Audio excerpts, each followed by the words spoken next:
Há 2 dias no meu calendário, este dia e aquele dia. Este é um podcast sobre vida cristã no cotidiano.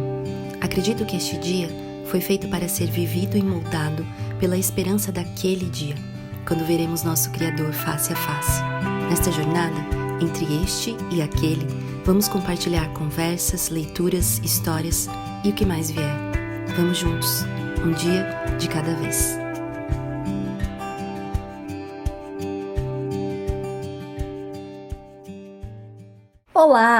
Olá de 2022, estamos de volta e estamos de volta com a 3ª temporada desse podcast. Puxa vida, gente, lembro bem do primeiro episódio, quando a gente começou essas gravações, essas conversas, e já estamos aqui na 3ª temporada em 2022. Estou muito animada para essa temporada. Queria agradecer todo mundo que tem ouvido, conhecido o podcast recentemente. Essa é a beleza também desse recurso da internet, né? Porque sempre aí está disponível. Então, queria agradecer as pessoas que têm sempre entrado em contato, falando que está começando a ouvir a Jornada do Contentamento ou algum tema específico que nós já conversamos aqui. Esse podcast é simples, sem grandes pretensões, mas a gente tem aqui a alegria de compartilhar sobre o Evangelho no cotidiano, temas diversos que auxiliam na caminhada cristã, ou você, de repente, que não é cristão e chegou aqui por causa do tema, numa curiosidade, fique aqui também, né? A gente fala sobre a vida e a gente fala sobre o propósito de Deus para a vida. Então, são muitos temas e começamos mais uma temporada com temas que também eu creio vão ser muito bacanas, abençoadores. Enfim, seja bem-vindo a essa temporada. E começamos com o primeiro episódio de volta com elas, as minhas amigas de jornada de leitura, de quase um clube do livro em forma de podcast. É muito gostoso poder ter com quem compartilhar, enriquecer umas às outras, e eu sempre falo isso, Deus nos dá amizades, amigas, pessoas que nos abençoam tanto. Então, dividir essas pessoas e dividir como Deus tem usado elas na minha vida, mas na vida de vocês também, nossos ouvintes, é um privilégio muito grande. E eu estou muito feliz. Voltei aqui com o meu ABC Team. Sabia que eu chamo elas assim? Porque temos Adriana, Bianca e Camila. Então, é o time ABC que tem me ajudado aqui nessa jornada. Eu queria dar oi primeiro para elas, né? Depois a gente fala o que a gente vai aprontar nesse ano, nesse grupo, nesse clube do livro, grupo do livro, que seja, enfim. A gente vai estar junto aqui para compartilhar uma leitura com bastante da nossa própria experiência, do que Deus tem falado, feito na nossa vida, mas na esperança de que isso te abençoe e te acrescente de alguma forma, certo? Vamos dar os ois iniciais. Bianca, você tá aí? Você está feliz de estar de volta aqui nesse podcast? Eu estou aqui. Olá para todos e para todo mundo que está ouvindo. Tava com saudade, fala que tava com saudade. Eu tava morrendo de saudade. Nossa, pareceu uma eternidade esse tempo que a gente não compartilhou numa leitura, né? Sempre me acrescentam muito as nossas conversas. E eu tô ansiosa para esse livro que já começou. Eu não vou dar spoiler, mas eu já vou falar que começou os 2 pés no peito, assim, já chegou chegando. É assim que a gente gosta. A gente gosta de sofrer. Exatamente. Quanto maior o desafio, melhor, né? Exatamente. Deixa vir com os 2 pés no peito. Bem isso. E você, Dri, tudo bem? Que bom que a gente voltou. Que bom que você está aqui também. Oi, tudo jóia, graças a Deus. Voltamos, né? Voltamos agora, a versão 2022. Graças a Deus, né? Estamos de volta no intuito mesmo de sermos bênção através, né, desse podcast, mas certamente seremos confrontadas e desafiadas, já digo para vocês, dando spoiler.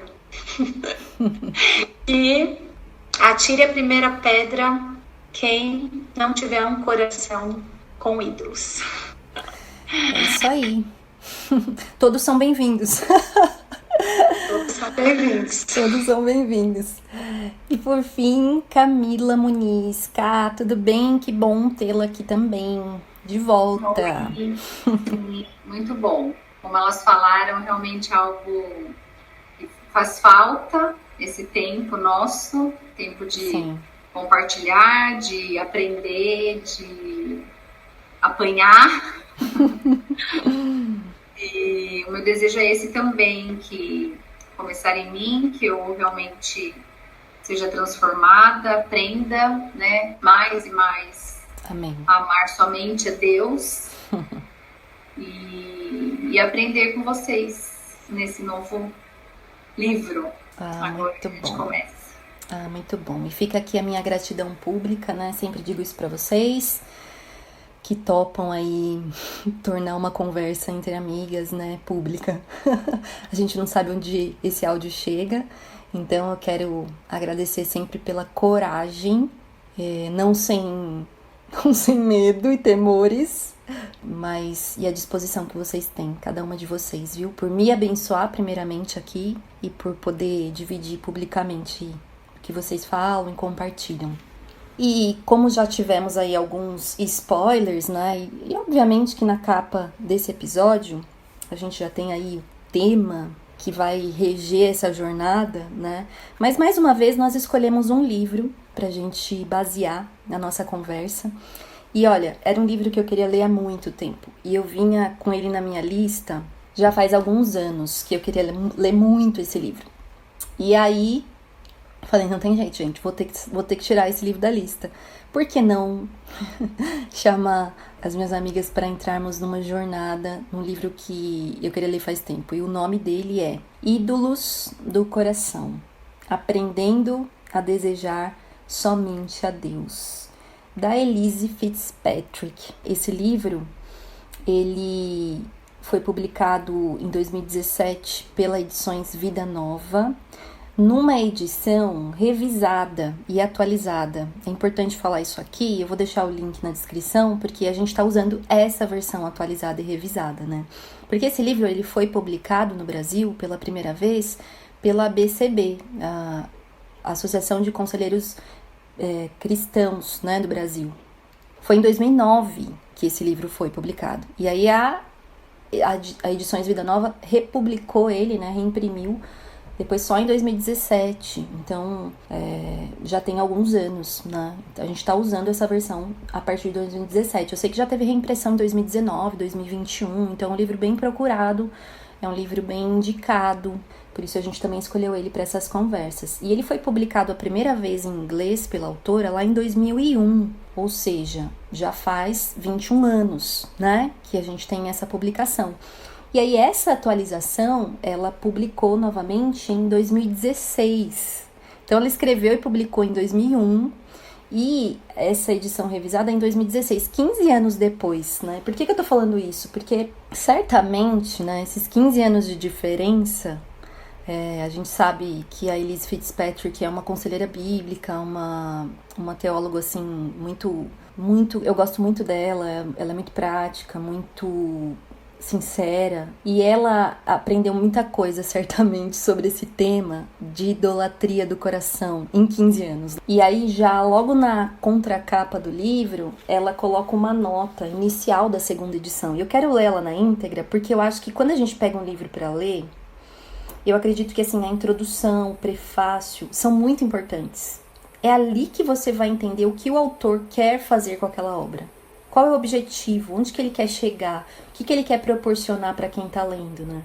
E eu acho, se alguém pegar os meus livros, às vezes eu grifo, às vezes não, mas sempre a introdução, o prefácio, a nota, a apresentação tá grifada. Porque ali é que você consegue entender o que a pessoa quer. E olha só o que ela diz, logo na nota de início. Ela fala assim: ao longo dos anos, desde que escrevi o manuscrito desse livro, tornei-me cada vez mais consciente do imenso amor de Deus por mim em Cristo.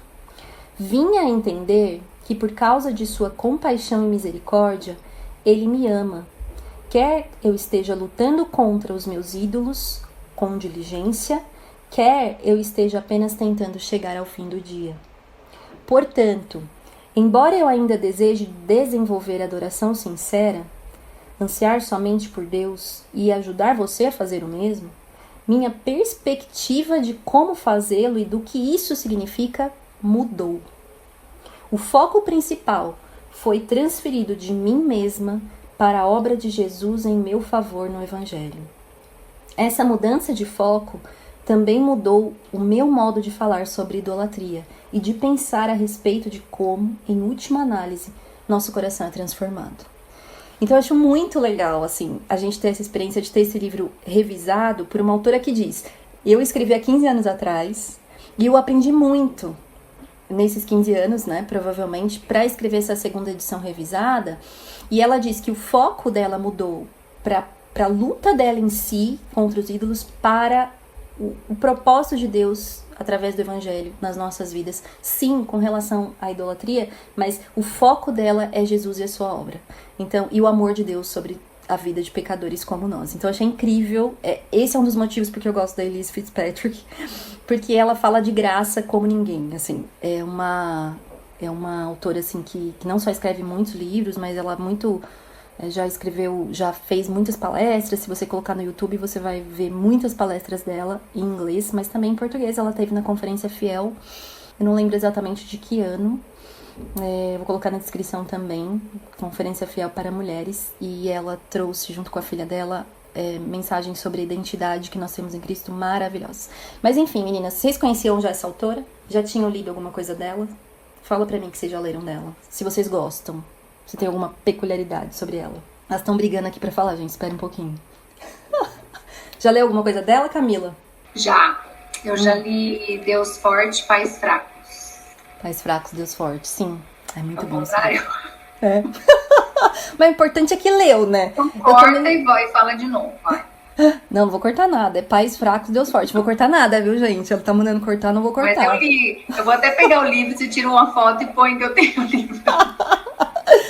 Esse livro é muito bom. Muito bom. Indico muito super bom. Também. E o que eu vejo nela, assim, é a forma que ela escreve para você entender, e ao mesmo tempo é bem profundo, sim, mas é fácil, assim, né? Uma linguagem fácil. Sim, exato. E uma coisa, acho que talvez por ela ser conselheira, né? Ela usa muito nos livros dela também exemplos de pessoas. Claro que ela muda os nomes das pessoas, mas ela usa muitos exemplos. E aí isso ajuda, né? Você aplicar também na sua vida, né? Através desses exemplos. É muito legal.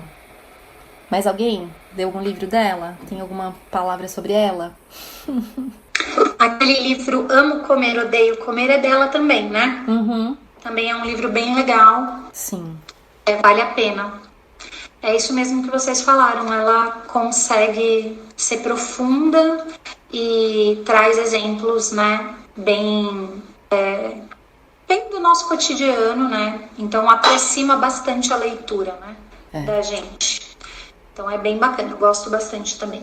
Sim. Tem muitos livros, né, que algumas editoras publicaram dela. Então tem Vencendo Medos e Ansiedades, que é um livro excelente, Coração Inabalável, um livro sobre Romanos. Tem um outro livro que tem um coautor, eu não li ainda, mas ele se chama Aconselhando através da cruz, alguma coisa assim. Eu vou confirmar, vou colocar na descrição várias indicações dessa autora, que vale muito a pena conhecer, assim também, como eu disse, as palestras dela que tem no YouTube são diversas, se você consegue ouvir em inglês, é imperdível, e aí eu te encorajo a conhecer um pouquinho mais da Elise Fitzpatrick. Mas somos gratas a Deus, certo, meninas, por essa autora que nos abençoa, e vamos dar pontapé inicial, então. Hoje a gente vai conversar um pouquinho sobre o porquê desse tema, né, ídolos do coração.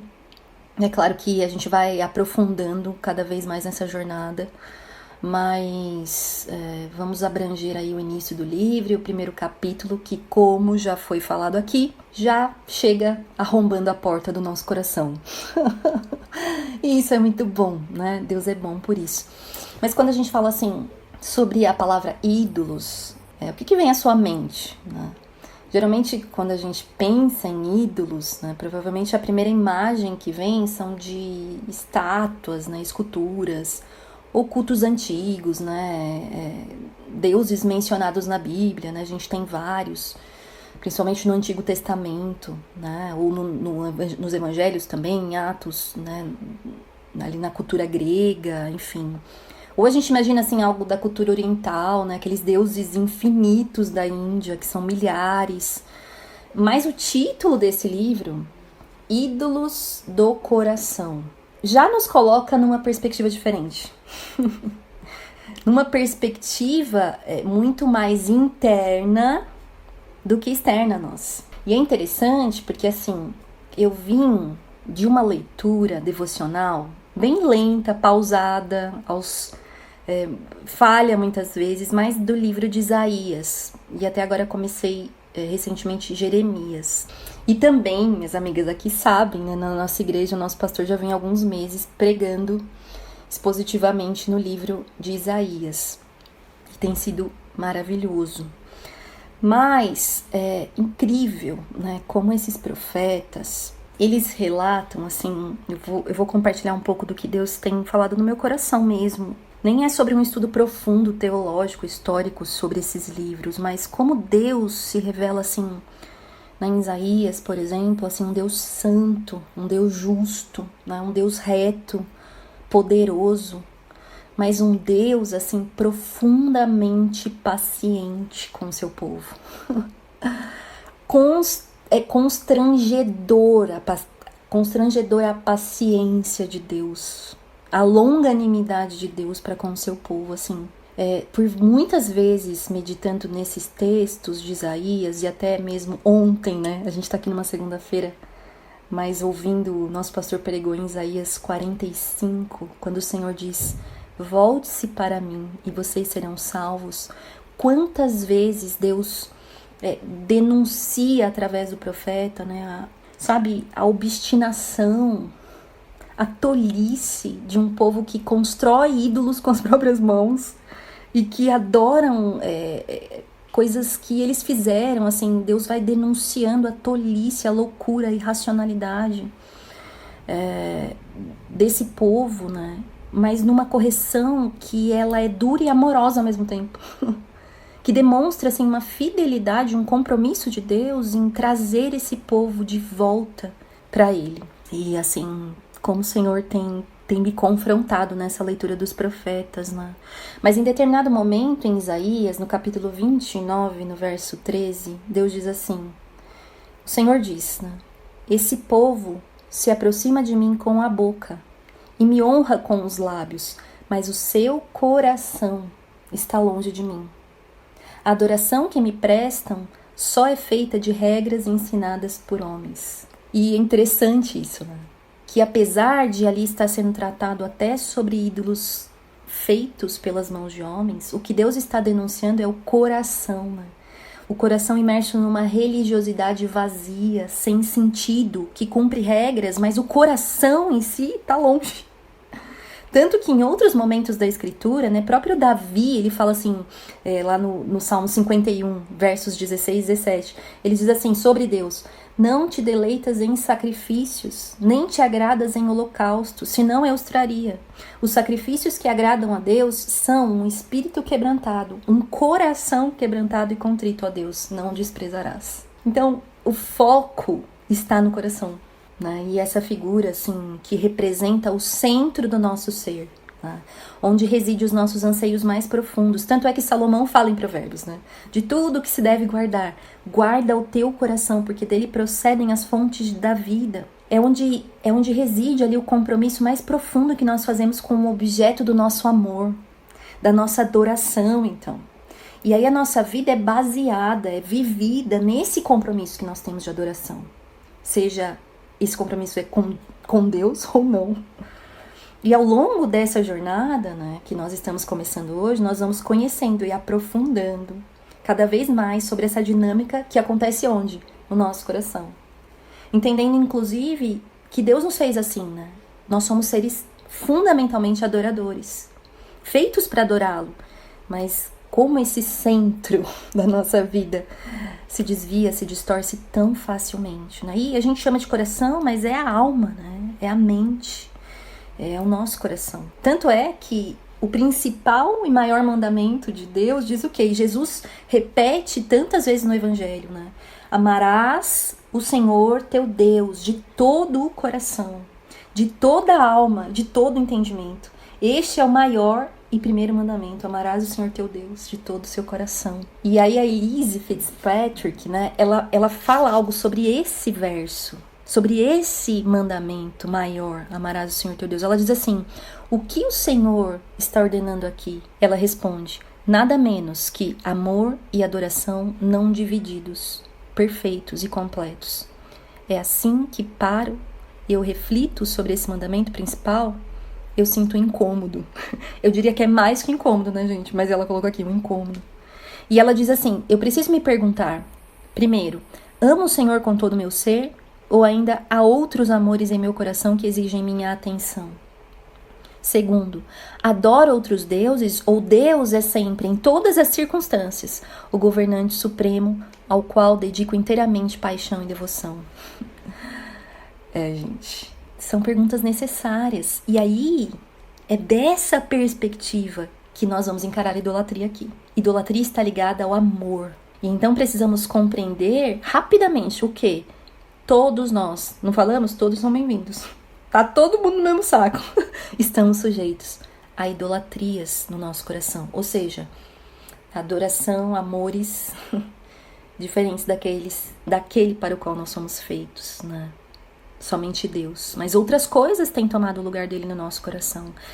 E se nós entendermos que nós caímos mais facilmente, mais sutilmente do que imaginamos nesses amores distorcidos, colocando no centro da nossa vida falsas seguranças, falsas esperanças, falsos alvos de adoração e devoção, que não seja o próprio Deus, que é o único digno do nosso alvo, amor e devoção. Então esse é um primeiro passo para nós reconhecermos, por mais que a gente ainda não enxergue quais eles são, mas que é possível e que existem ídolos que guerreiam pelo trono do nosso coração, que pertencem só a Deus, mas eles querem usurpar.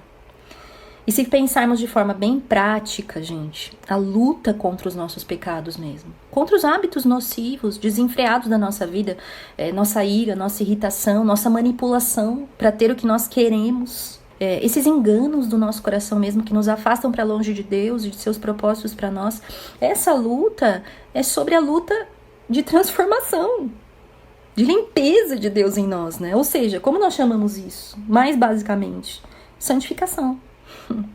É a transformação mesmo do nosso caráter à semelhança de Jesus, né? E esse é um chamado para a vida de todo cristão, indiscutivelmente. Todo cristão é chamado para uma jornada de transformação, de santificação. E nesse tema aplicado, a destronar, então, ídolos que tomam o lugar de Deus no nosso coração. Mas a esperança tão grande nisso, e aí é isso que eu dizia sobre um Deus paciente, né? E um Deus amoroso, é que nessa luta não há uma luta em um esforço que esteja alheio ao compromisso do próprio Deus em nos transformar. Eu lembro tanto de Filipenses, Paulo dizendo: aquele que começou a boa obra, ele vai aperfeiçoá-la até o final. Que esperança é essa? Deus está comprometido com isso. Deus está comprometido em destronar esses ídolos no nosso coração. Ele nos salva de nós mesmos, nos ajudando a identificar esses ídolos. Assim como Ele mesmo nos promete capacitar-nos em crescer em santidade. E Deus tem os seus próprios métodos. Isso é importante para nos santificar. Que traga glória a Ele e traga alegria em nós. Não o nosso método, não a nossa maneira, a nossa velocidade. Então nós vamos voltar aqui a algo que nós falamos já tantas vezes em outras conversas sobre contentamento. Isso é um processo. E eu quero terminar essa introdução dizendo algo que a Elise mesmo diz no livro. E ela fala assim: esse processo inclui aprender, crescer, errar, mudar, ser convencido novamente da verdade, errar outra vez e desenvolver completude ao longo da vida. Somente Deus, por meio do Espírito Santo, pode transformar seus desejos, e o cronograma dele é diferente do nosso. Ele sabe quais lutas precisamos continuar a enfrentar e sabe como, sob a influência do Espírito, até mesmo nossos fracassos nessas lutas nos levarão a ter amor ainda maior por Ele e por seu Evangelho, suas boas novas. Isso aí. É assim que ela apresenta esse livro, é assim que ele apresenta esse tema, e é assim que bateu no meu coração. E o interessante, né, e a gente vai aqui conversar agora sobre isso, sobre esse primeiro capítulo também desse livro, é que ela começa trazendo uma narrativa bíblica pra gente entrar nessa história de idolatria. E ela vai dizer que uma das primeiras narrativas na Bíblia que vai falar sobre idolatria é sobre Raquel, que é a esposa de Jacó. E a gente vai falar sobre esse primeiro episódio, assim, que nós encontramos na Bíblia sobre idolatria. E eu queria pedir para Bianca, você pode nos dar, então, um panorama, assim, dessa história? Por que ela escolheu falar de Raquel? O que tem a ver isso com idolatria? Conta pra gente, o que aconteceu com Raquel, a esposa desejada de Jacó? Bom, para começar, eu quero encorajar quem tá ouvindo. Se você não conhece a história de Jacó, Raquel, Lia e Labão, separe um tempo, né, pra ler, começando em Gênesis 29, porque... É quase uma novela. É quase uma novela, exatamente. É melhor do que muita novela. E a primeira referência a ídolos na Bíblia é no capítulo 31, e ela acontece justamente num momento muito dramático na vida dessas pessoas. Sim. E a tendência, geralmente, eu não sei com vocês, mas a tendência é passar desapercebido. Sim. Né? Tipo, sim. O que acontece? Raquel, ela tá num momento ali de fuga, né? Ela tá fugindo da casa do pai dela junto com Jacó, que é seu marido, junto com Lia, que também é esposa de Jacó. Eles estão ali fugindo no meio da noite, e tem uma parte ali que a Bíblia fala que Raquel roubou os ídolos do lar de seu pai. Uhum.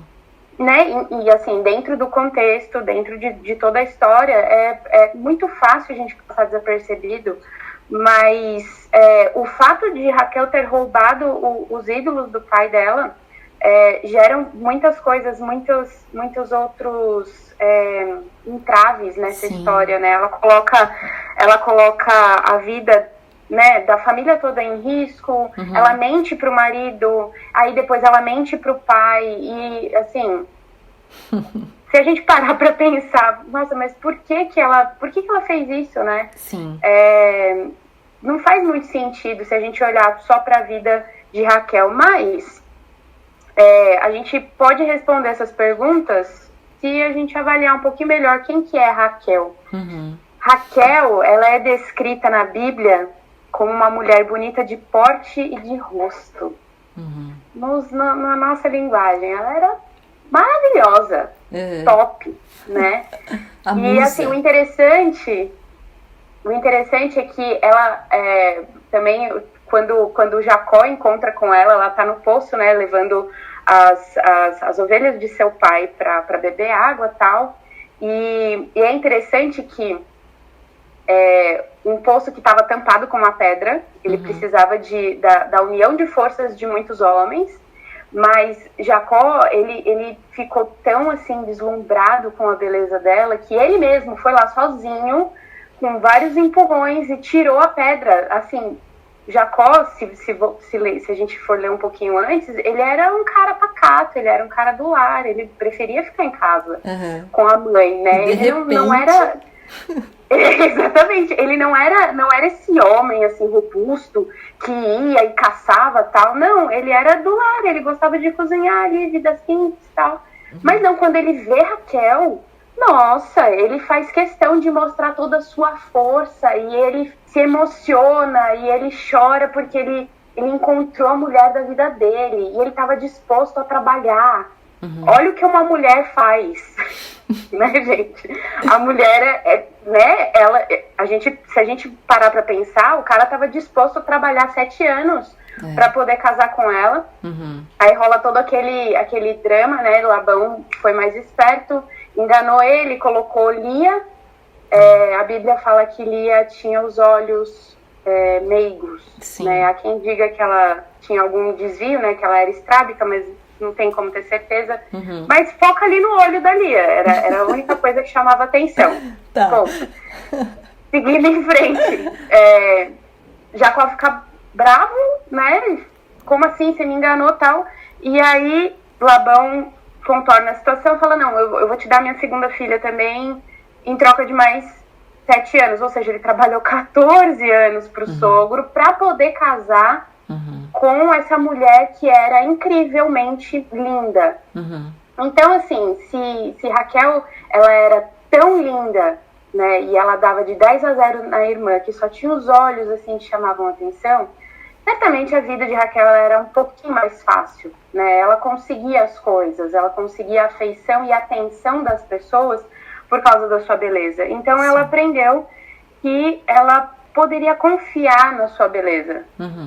Né? Depois de ver o tamanho esforço que Jacó fez para conquistar o status de marido de Raquel, ela estava no céu, ela tinha a atenção de todo mundo e ela tinha o amor do marido, assim, sem medida. O que ela não precisava de mais nada. Poxa, ela tinha tudo, mesmo ela tendo que dividir o marido com a irmã, ela tinha preferência, ela era favorita, né? Então, porque ainda não faz sentido, né? Se a gente só olhar para esse lado, por que será que ela roubou os ídolos do pai? Mas a Bíblia ela dá continuidade na história, e aí o que acontece? Na sequência de Raquel, ela é a terceira mulher conhecida como uma mulher estéril na Bíblia. Primeiro foi Sara, depois Rebeca e agora Raquel. Ela era estéril, ao passo que Lia, sua irmã, era muito fértil. Então, depois que elas se casaram com Jacó, Lia começou a ter filhos. E Raquel não tinha filhos. E ela é um pouco dramática quando ela vira para Jacó e fala: dá-me filhos, senão morrerei. Ou seja, a condição para ela ter uma vida plena não era ter a atenção e a afeição do marido, mas era ter filhos. Era algo que a beleza dela não conseguia conquistar. Então, Jacó vira para ela e fala: viu, eu sou Deus, por acaso? Para você me cobrar disso? Mas Raquel, ela tá desesperada, porque a irmã dela vai tendo filhos, e tem uma passagem, tem algo que acontece em Gênesis 30, no versículo 14, o filho mais velho de Lia, o primeiro filho de Lia, ele retorna dos campos com mandrágoras.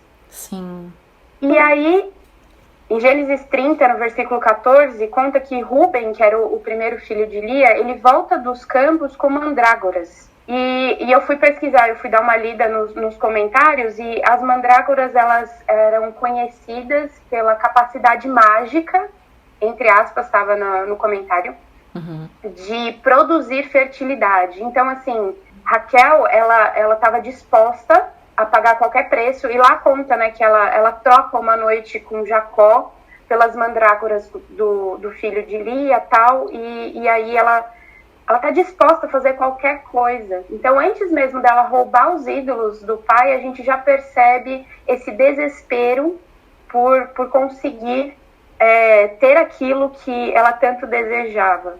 Aí, o que acontece? Deus dá bondosamente, Deus concede um filho para Raquel, mas ele não atendeu o pedido de Raquel porque ela era bonita. Deus certamente já via o coração dela e já percebia que existia uma incredulidade muito grande. Ela não podia controlar as coisas que ela gostaria, ela não podia gerar nela mesma um filho, né? E ela dependia de Deus para isso. E ele bondosamente atende esse pedido, mas ela ainda se mostra insatisfeita. Como? Se a gente for olhar os nomes, né, dos filhos delas, né, tanto de Lia quanto de Raquel, a gente percebe essa disputa entre as duas. Mas o significado do primeiro filho de Raquel, José, é: acrescenta-me o Senhor ainda mais outro filho. Então, ela não estava feliz com um só, ela queria mais. Então, assim, o que antes parecia que seria suficiente, hoje não é mais. Um filho só não é o suficiente, eu quero mais. E aí, ela não se contenta com essa bênção e ela se mostra cada vez mais insatisfeita. Passado algum tempo, o Senhor ele concede outro filho para Raquel e ela passa por maus bocados, assim, a gestação dela foi bem intensa e ela acaba falecendo no parto. O significado do nome de Benjamim é filho da minha tristeza. Uhum. Então, assim, aquilo que ela tinha colocado em primeiro lugar na vida dela foi, ironicamente, aquilo que a matou. Porque foi dando à luz ao segundo filho que ela perdeu a vida. Uhum. Então, a gente percebe, né, nessa introdução, nesse panorama, assim, dessa história, que Raquel, ela era idólatra, antes mesmo de roubar os ídolos do pai dela, e ela viu, né, na possibilidade, né, de roubar esses ídolos, algo que ela poderia controlar, ela poderia colocar na bolsa e colocar num pedestal para adorar. Então, essa necessidade de ter o controle da situação revela o coração idólatra de Raquel. Sim. E, para terminar a minha fala, o centro, né, de um coração idólatra é justamente esse desespero, a estar disposto a pagar qualquer preço. Ela estava disposta a mentir, ela estava disposta a enganar, ela estava disposta a negociar, justamente para ela conseguir aquilo que ela tanto almejava, mas dada a sequência dos acontecimentos, nós percebemos que ela não ficou satisfeita. Então, ela morre mesmo tendo os filhos, mesmo tendo a bênção do Senhor para ela morre dizendo que o coração dela tá triste, que o coração dela é insatisfeito, né? Ela queria controlar uma situação que ela não conseguia e certamente isso revela um coração idólatra, né? Um coração que precisa estar no comando da situação. Muito, muito bom.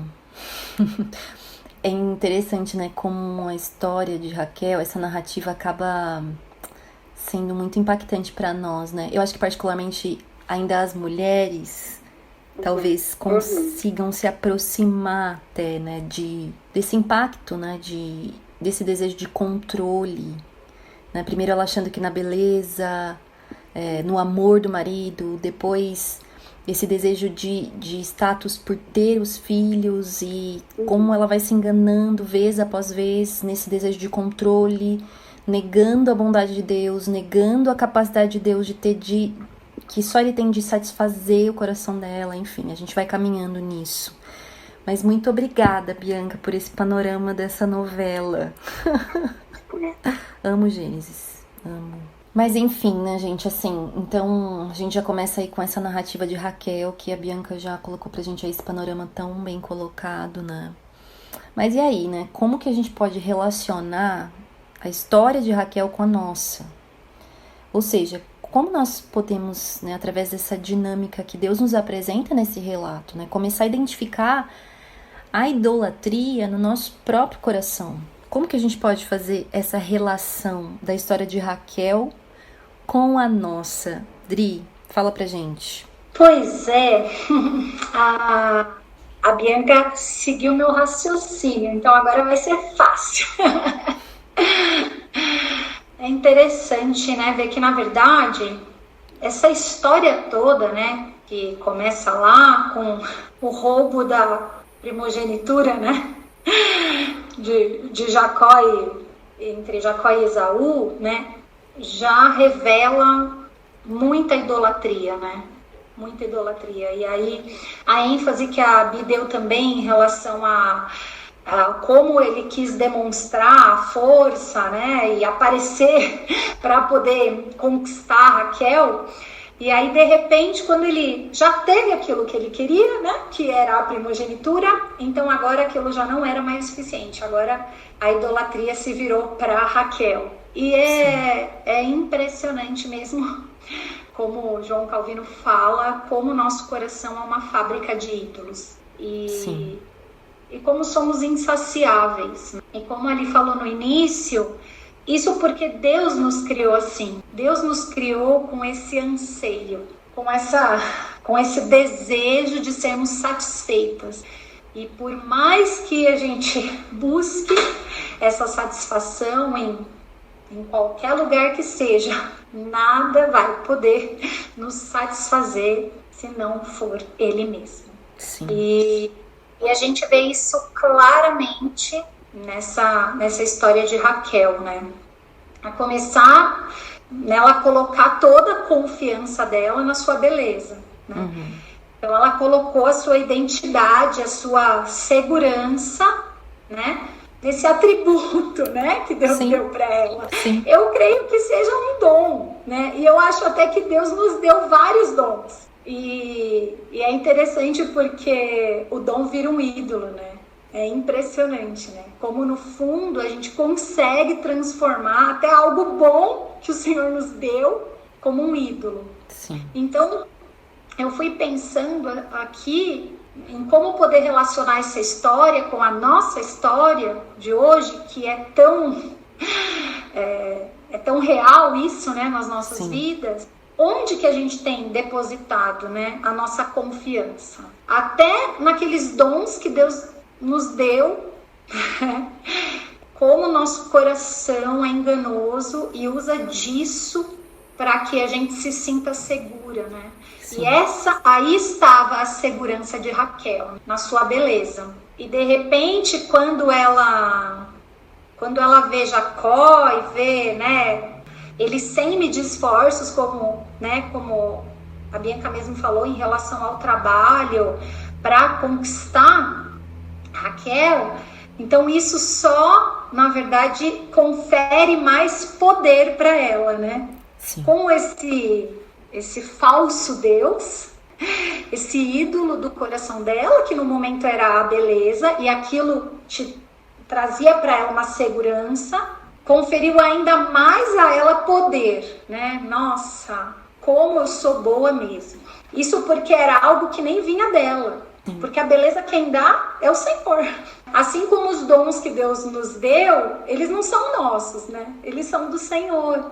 Então, como a gente precisa tomar cuidado com isso, né? E aí, a pergunta seguinte que eu me fiz foi: em que área nós nos sentimos fracas ou poderosas? O que tem nos atribuído valor? A beleza era aquilo que atribuía valor a Raquel. O que é aquilo? E como é uma luta para a mulher isso, né? Sim. Eu vejo que as exigências estão cada vez maiores, né?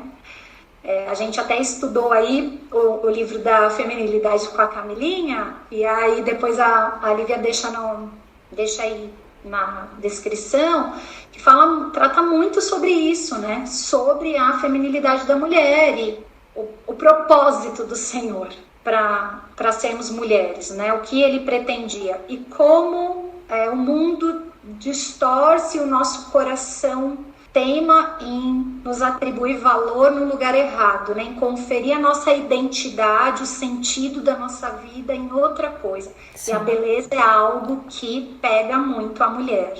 E aí, né, na sequência, Raquel começa então a se comparar com Lia, né? Porque tudo bem, ela já tinha o amor do marido, então ela estava feliz. Mas Lia tinha filhos, né? E um filho atrás do outro, e ela não tinha filhos, né?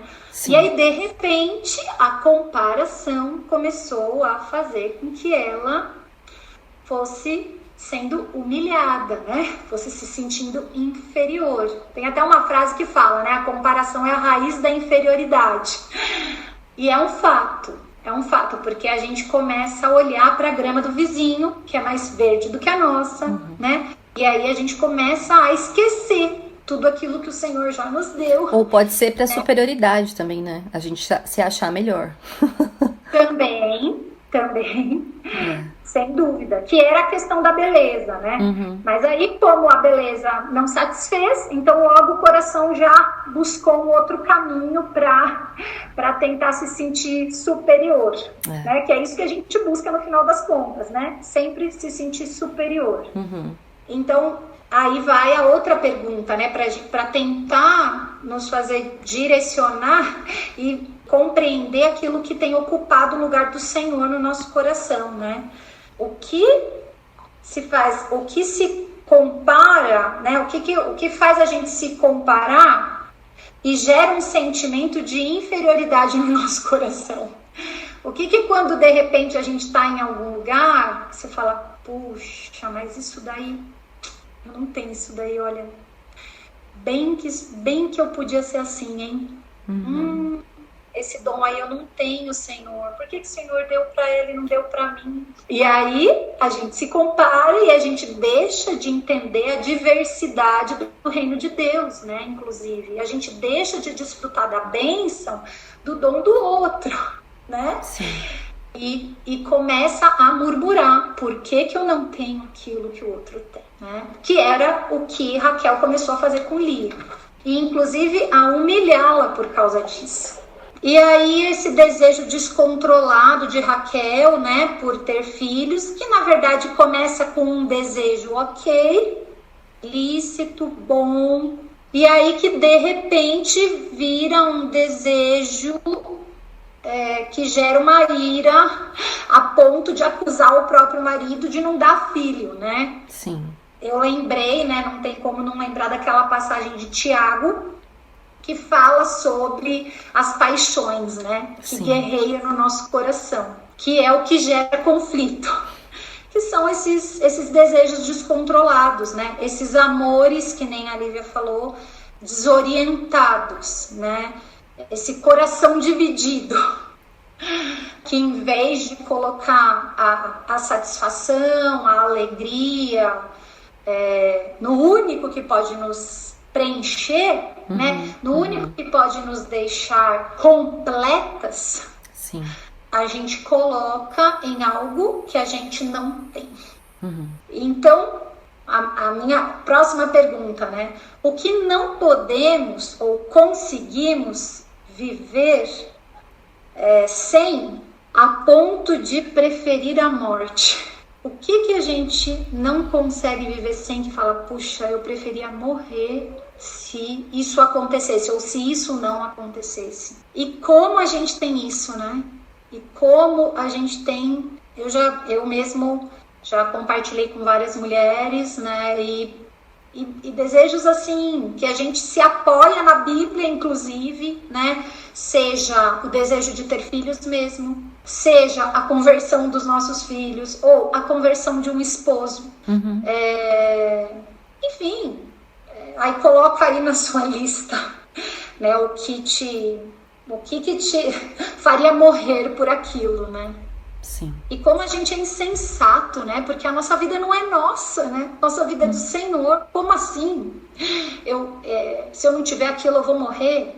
Né? Quem somos nós para tirar a nossa própria vida, se a nossa vida não é nossa? Então aí Raquel, né, como nós, começa a usar atalho, começa a querer ter, né, o seu desejo atendido e cansa de esperar, né? Porque, Senhor, o Senhor se esqueceu de mim, certamente, né? O Senhor não está lembrando, o Senhor está tão ocupado com outras coisas, né? E aí a gente começa a buscar subterfúgio, a buscar atalho, e Raquel oferece a serva para o marido, para ele se deitar, né? Porque assim, se é o filho dele e ele é meu marido, então é interessante ela ter esse raciocínio com a serva e não ter o raciocínio com a irmã, né? Os filhos da serva eram filhos dela, mas os filhos da irmã não eram. É muito cultural isso da época, né? Concubina era alguém que representava, né, a sua ama, sim, né? Assim. Mas a que ponto nós chegamos de irracionalidade, né? Sim. Irracionalidade, né? O quanto a gente quer dar um jeitinho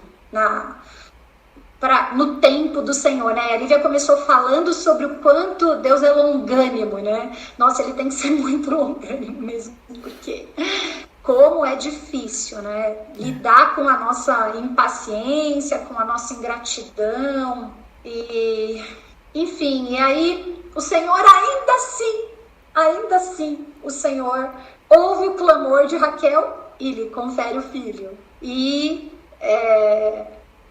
o que ela fala que Deus tirou a humilhação, mas tem sempre um mas, né? Não foi suficiente, né? Ela responde com ingratidão, colocando o nome do filho que o Senhor me acrescente ainda outro, que é o significado de José, né? Você fala, como a gente tem mas na nossa vida, né? Como a gente... A próxima pergunta que eu pensei foi, em que circunstâncias nos sentimos humilhadas? Nós temos reconhecido as bênçãos de Deus ou sempre tem um mas? Sempre tem sempre tem uma coisinha além. Por quê? Porque é o coração insatisfeito. É o coração que busca o tempo todo, né, estar no centro e querer a própria vontade, né? Não a vontade do Senhor, mas a própria vontade, um desejo pessoal. Enfim, aí Raquel rouba os ídolos, como a Bianca já falou, se sente insegura porque vai sair da casa dos pais, vai para longe, e aí assim, onde ela não tem aonde se segurar, então ela pega um ídolo que ela acha, né, que pode se segurar, que pode ser palpável. E como a gente faz isso, né? Como a gente busca esses ídolos palpáveis, né? Sim. A Bíblia já fala, né, lá em Hebreus, né, sobre a fé, né? Aquilo que a gente não vê, a certeza daquilo que a gente não vê. E a gente busca ver, a gente busca pegar, a gente busca em quem nós temos nos apoiado para nos sentir seguras. É um amigo, é um marido, enfim, são os filhos, é um trabalho, né? É na beleza. E aí não dá para lembrar também, não dá para esquecer, né? Não dá para esquecer sobre aquelas lives que o Sacha fez de codependência, né?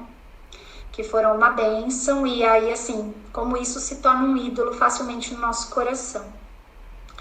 E por fim, Raquel tem mais um filho, e o ídolo dela é o que, inclusive, a leva à morte. Tudo que ela mais queria, que ela achou que seria bênção para a vida dela, na verdade, acabou sendo, né, uma maldição no sentido de dela morrer, né, quando teve o seu segundo filho, né? E aí a Bianca já falou aí o significado, que seria a razão da tristeza dela. Então, no final das contas, ela, assim como nós, buscamos essa felicidade em algo, né? Então, o que nós estamos buscando? Né? O que nos faz feliz acima de todas as coisas? O que dá sentido à nossa vida? E aí eu queria só encerrar falando duas coisinhas. Uma citação do próprio livro que fala o seguinte: os ídolos nos levam a desconsiderar o Pai Celestial. São nossos amores distorcidos. Tudo o que amamos mais do que amamos a Deus. As coisas em quem confiamos para nossa justificação, para nos tornarmos aceitáveis, né? Então tudo isso para nos sentirmos amadas, tudo isso para nos sentirmos aceitas por alguém, né? Tudo isso para buscar a nossa própria justiça, né? Não a justiça do Senhor, não a justificação em Cristo, né? E aí também eu me lembrei demais da palavra da Sonia Gale, no final do ano, no nosso encontro de mulheres, que falou muito sobre sermos íntegros, né? Sobre termos o foco numa coisa só, como aquela história de Marta e Maria. O que era realmente necessário? O que é realmente necessário às nossas vidas? Para nos sentirmos íntegras, para nos sentirmos completas. É o Senhor, né? Só pode ser o Senhor, né? Então, que o Senhor nos ajude nesse processo, não só de identificar, mas de nos tirar do centro. Eu lembro da Sônia falando que, na verdade, o nosso maior ídolo somos nós mesmos. É diariamente mortificar a carne, colocar o nosso coração de volta no lugar, com o foco em uma coisa só que é necessária, que é o Senhor. A gente vai caminhando ao longo dessa leitura e desses podcasts, e uma coisa que uma palavra-chave para a gente entender é dinâmica, né? Existe uma dinâmica no nosso coração que nos leva à idolatria ou trabalha a idolatria, né? E a Adri levantou algo como, por exemplo, a comparação. Quando a gente encontra, vou até pegar um vocabulário, uma palavra que a gente usou tanto na outra jornada que nós tivemos, encontramos aí um descontentamento no nosso coração, uma falta, né? E claro que desse lado da eternidade nós vamos ter faltas. O problema não é termos faltas, porque nós não vamos ter tudo. O nosso tudo está em Deus e a nossa vida completa virá. Mas essa dinâmica aqui talvez começa nessa raiz, né, de olhar o que falta.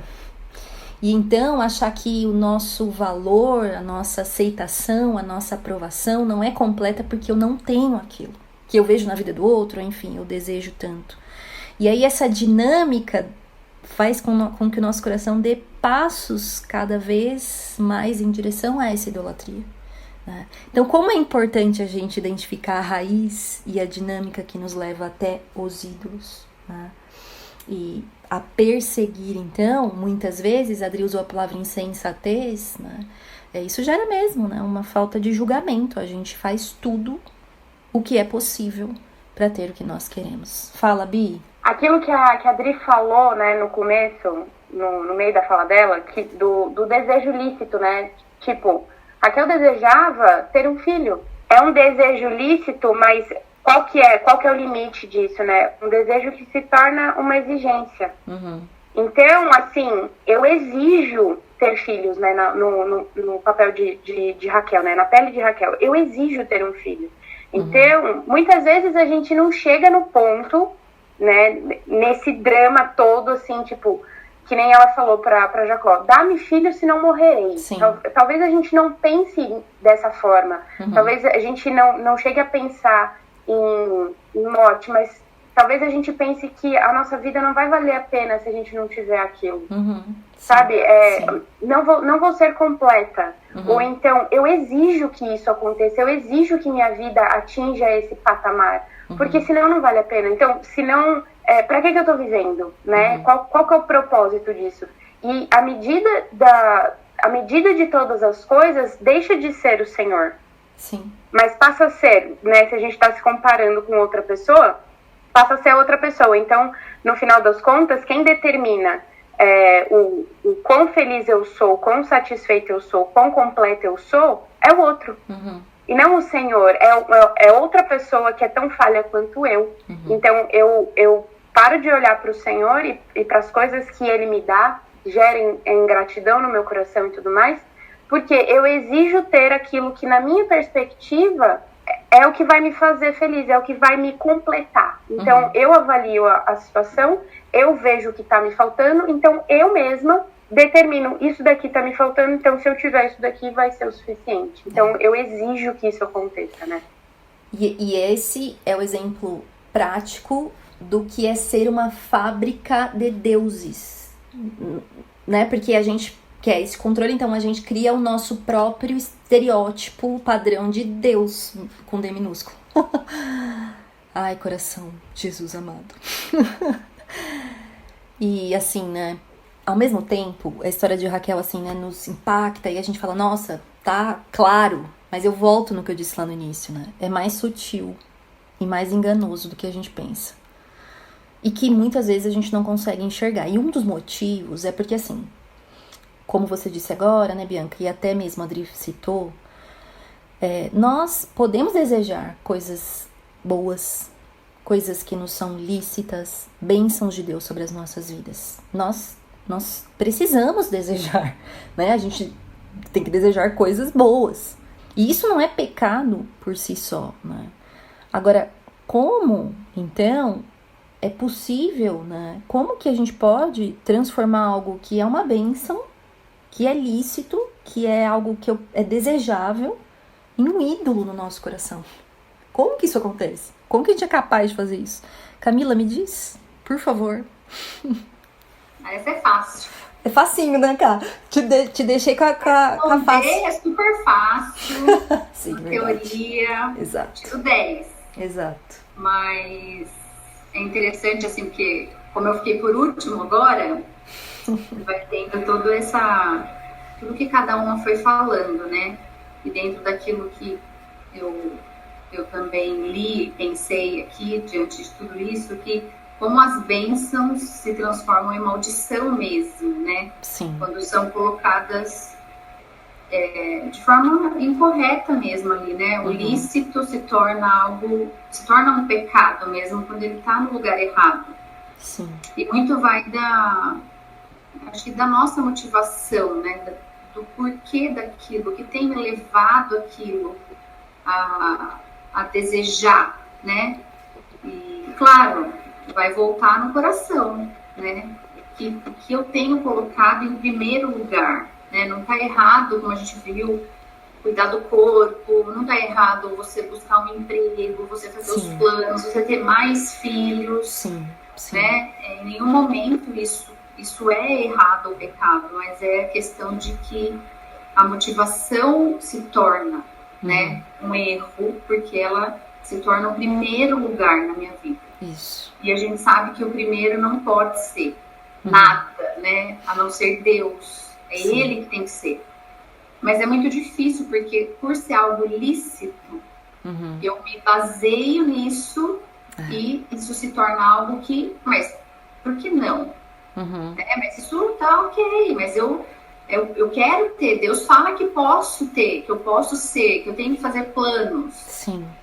E aí, ao mesmo tempo, a maior que eu vejo, essa maior dificuldade é o orgulho e até o fato de você reconhecer que aquilo tem sido mesmo o centro da sua vida. E ela fala muito no sentido de que pra gente descobrir isso, a gente vai conseguir descobrir quando a gente só pensa nisso, a gente só fala nisso, a gente só quer isso. E aí isso é o seu alvo. E aí isso te leva a pecar, né? Quando você não consegue mais pensar em mais nada e só isso vira seu objetivo de vida ali, né? Sim. E ao mesmo tempo a gente vê a história de Raquel, quando não consegue, a insatisfação, o descontentamento e o fato de querer mais. E aí, aquela frase que não há descanso na idolatria é muito real mesmo, assim, porque você cansa, porque você tá atrás disso o tempo inteiro, aquilo te consome de tal forma que você não descansa, porque você tá confiando em você mesma, você tá querendo agir da sua forma, do seu jeito. E aí isso vai se transformando numa maldição mesmo, né? Então Raquel, na verdade, o desejo dela de ter filhos não era uma idolatria. Ela era idólatra porque o desejo de ter um filho ocupou o primeiro lugar. Sim. E isso é com a gente, né? E na verdade, assim, como eu me vejo, né, com Raquel, assim, nisso, porque eu passei por isso. Esse fato de que você não vê a bênção do Senhor, porque você está querendo e olhando para o outro e querendo aquilo que de repente ser é lícito de ter outro filho, né? No caso. Mas a maldição porque você não está satisfeita naquilo que Deus já te deu, naquilo que Deus já fez. Sim. Como se, então, eu não concordo com Deus, né? Deus não sabe o que Ele faz. Sim. Ele não fez o que eu queria, ele não fez como eu planejei, como eu gostaria que fosse a minha história. E aí isso acaba sendo, então, essa maldição, porque eu não enxergo mais as bênçãos, porque o meu olhar está nas outras coisas. Sim. E a gente vê isso lá em Jeremias 17, 5, 6, quando diz que maldito o homem que confia no homem, faz da carne mortal o seu braço e aparta o seu coração do Senhor, porque será como um arbusto solitário no deserto, e não verá quando vier o bem. Antes morará nos lugares secos do deserto, na terra salgada e inabitável. E é isso, né? Essa insatisfação faz de mim realmente um deserto, porque eu tô querendo confiar em mim, não tô confiando no Senhor, eu acabo me alimentando disso, e ao invés de melhorar e de, né? Não, eu vou me secando ali, né? Diante disso, assim, desse ídolo ali que tá se E a minha concentração acaba sendo tão grande diante dessa situação que eu não consigo olhar para as coisas boas que Deus fez. E acaba que tudo isso é por quê? Porque eu não amo a Deus. E a partir do momento que de fato eu amo a Deus, eu amo o que Ele me dá, sim, eu amo a minha história, eu amo a minha vida, mas é difícil isso, assim, a gente primeiro assumir, né, porque é o primeiro passo para eu conseguir mudar, né, e eu só vou conseguir tudo isso se eu buscar, buscar a palavra, se eu me derramar diante do Senhor para que eu possa realmente enxergar tudo isso, porque senão eu vou continuar correndo atrás do nada, né?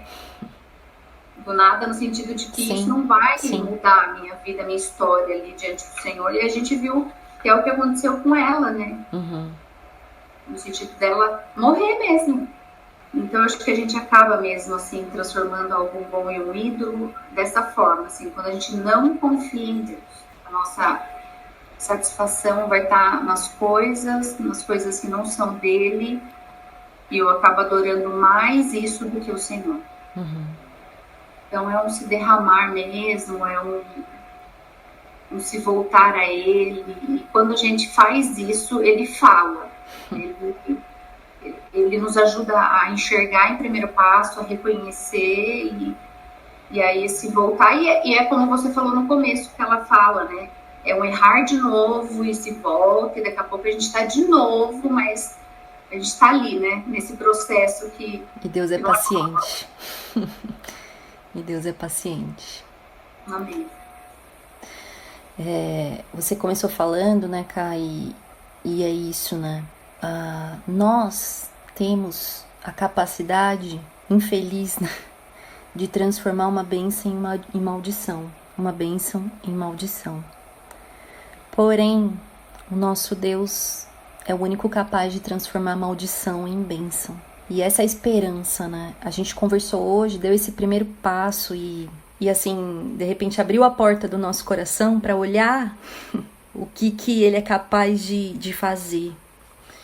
Mas também é verdade que diante, né, dessa capacidade que nós temos de sermos idólatras, nós temos um Deus que é capaz de nos libertar desses ídolos, né? E assim como no final da história, da narrativa, né, ali do roubo de Raquel, dos ídolos do pai, que revelou, né, e nos revela um ídolo muito mais profundo no coração dela, na narrativa, né, Jacó, ele dá uma ordem para sua família, para que eles se voltem a Deus.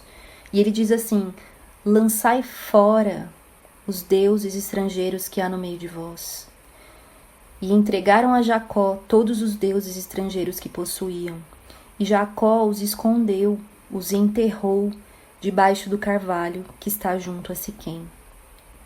E esse é o chamado de Deus para as nossas vidas, né? A enterrar os nossos ídolos, a tirar ele do meio de nós e a enterrar os nossos ídolos. Mas hoje, aos pés de outro madeiro, aos pés da cruz. Então, nós podemos, como você disse, Ká, nesse quebrantamento, nesse se derramar diante do Senhor, entregar. Entregar e confiar. Eu traduzo o que você disse em dependência, porque nós dependemos do Senhor para isso, né? Mas nós temos uma esperança. Deus é um Deus que transforma corações. E Ele conhece profundamente todo o nosso coração. Ele sabe que ídolos precisam ser destronados na nossa vida. E Ele sabe que o nosso coração é uma fábrica de ídolos. E Ele mesmo nos diz, como eu disse no início, nós ouvimos ontem na nossa igreja, né? Voltem-se para mim, diz o Senhor, e vocês serão salvos. Em outra tradução vai dizer, né? Olhem para mim. Nós podemos olhar, nós conseguimos olhar. É graça, né? O Senhor fala, só olhe. Nós conseguimos fazer isso. Olhe para o Senhor, né? Nós temos um Salvador para quem olhar. E Deus nos ajuda, nos capacita, ou seja, Ele nos confere recursos nele para sermos limpos desses ídolos que nos aprisionam, né? Ele nos ama, Ele tem paciência, eu repito. Ele se compadece de nós. E Ele já nos deu tudo o que precisamos em Cristo para continuarmos nele. E aí, para terminar, a gente sempre traz uma citação, né, preferida de cada uma, mas hoje em especial, eu pedi para as minhas amigas para nós lermos na íntegra um trecho final da introdução do livro que justamente diz que a nossa esperança para nossa idolatria está somente em Cristo. E eu queria que a gente lesse aqui para você que nos ouve, como um encorajamento profundo, que se você está em Cristo, você já tem todos os recursos nele para lutar e para vencer a idolatria no seu coração, no nosso coração. E a Elise Fitzpatrick diz assim: ao iniciarmos juntos esta jornada, desejo lembrar-lhe de um fato que certamente não é novidade para você. Deus transforma corações. Nosso amoroso Pai Celeste comprometeu-se a nos transformar primeiro das trevas para a luz, depois dos amores de nossa vida antiga para o amor sob o estandarte de sua declaração: está consumado. Ele nos deu tudo de que precisamos para crescer na vida e na piedade que Ele ordenou. Deu-nos todas as armas para lutar contra os nossos ídolos e para crescer em graça. Além disso, dedicou todos os recursos do céu a seu propósito. E quais são eles? Ele nos deu Jesus Cristo, que amou e adorou perfeitamente a seu Pai. Sua vida perfeita de obediência, tanto exterior como interior, agora é o nosso registro. Embora ainda lutemos com amores distorcidos, Jesus nunca o fez. E quando o Pai olha para nós, vê apenas o registro perfeito do Filho. Já somos considerados completamente fiéis, completamente amorosos e completamente santos. Além de Jesus viver uma vida perfeita por nós, também pagou por todos os nossos amores desviados e todas as nossas idolatrias em sua morte excruciante no Calvário, onde o Pai tomou-o como o pior idólatra de todos os tempos. Toda a idolatria que já praticamos, ou a qual ainda nos entregaremos, já foi expiada pela morte vergonhosa de Cristo na cruz. Em Cristo, não resta mais ira alguma do Pai por nós. Acaso o Pai dará as costas para nós por causa de nossa idolatria?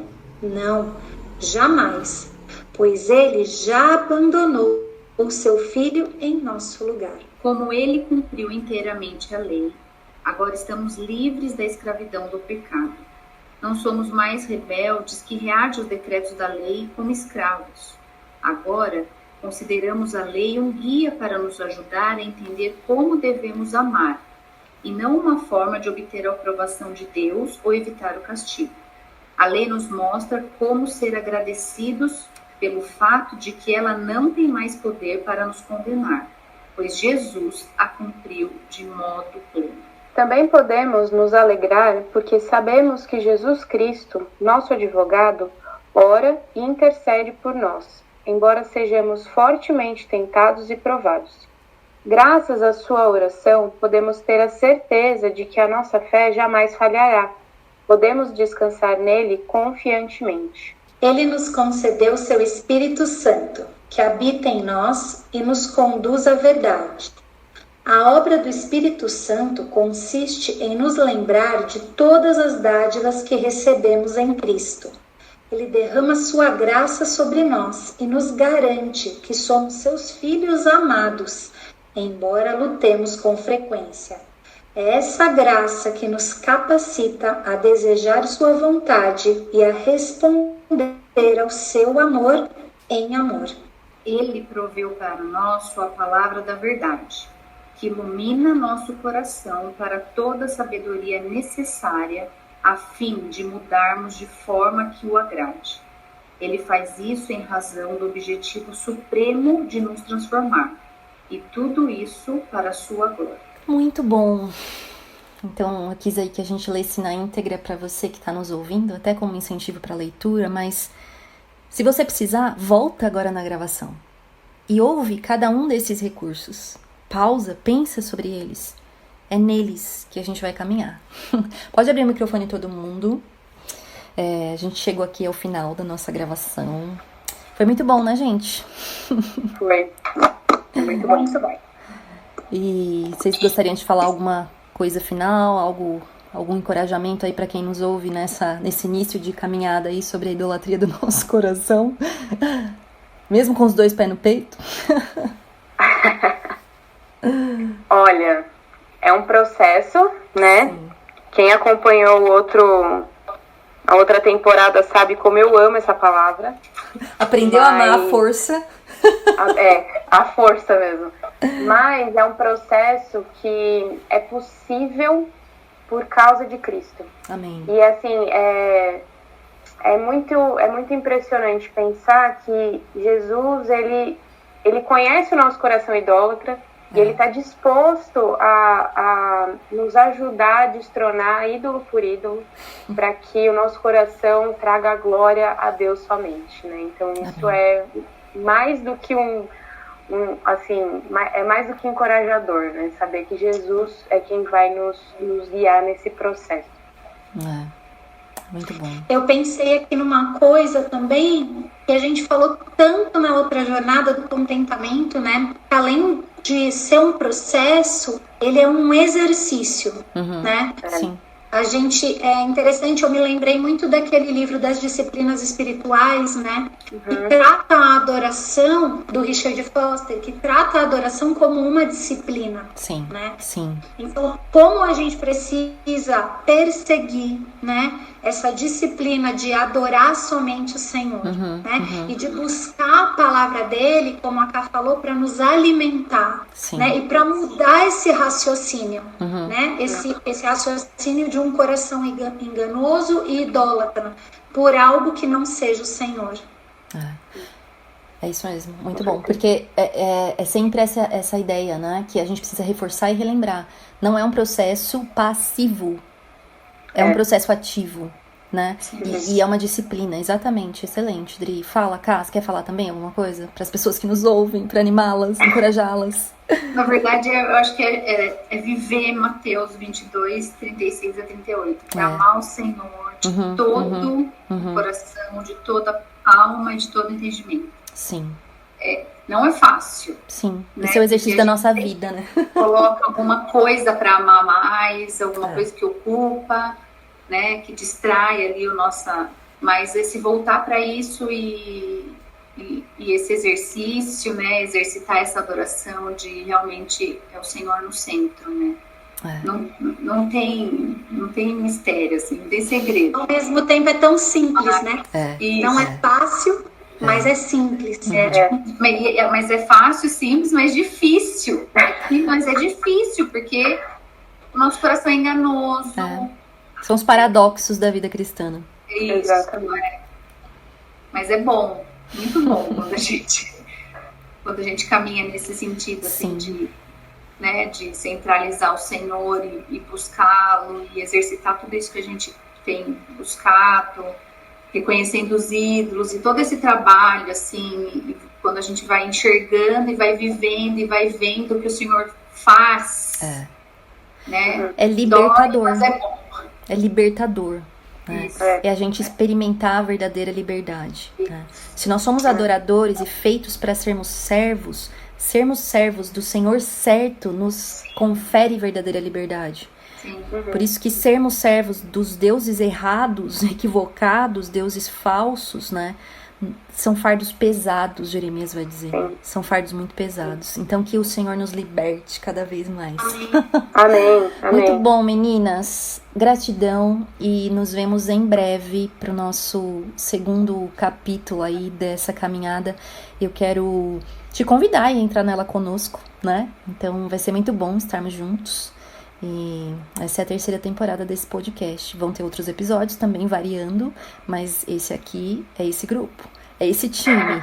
E a gente tá junto na excursão ao nosso coração.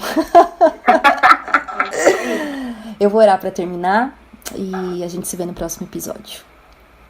Senhor, nós te louvamos pela tua paciência, amor incondicional e tão decidido por nós.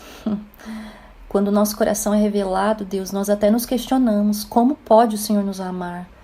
Mas o Senhor é a própria personificação do amor real e verdadeiro, que decide amar apesar de nós. E muito mais do que isso, nos libertar, nos salvar de nós mesmos. Então eu quero te pedir, Deus, que seja essa a jornada da nossa vida em direção à verdadeira libertação, que é adorar, amar, buscar, colocar a nossa segurança e a nossa esperança no único que é digno e poderoso para isso nas nossas vidas, que é o Senhor mesmo. Assim eu oro por nós e oro por aqueles que nos ouvem. Em nome de Jesus. Amém.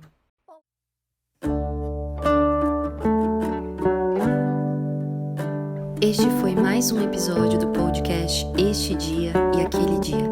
Para ter acesso a outros textos e outras informações, acesse o site esteaquele.com. Obrigada por ouvir e até a próxima.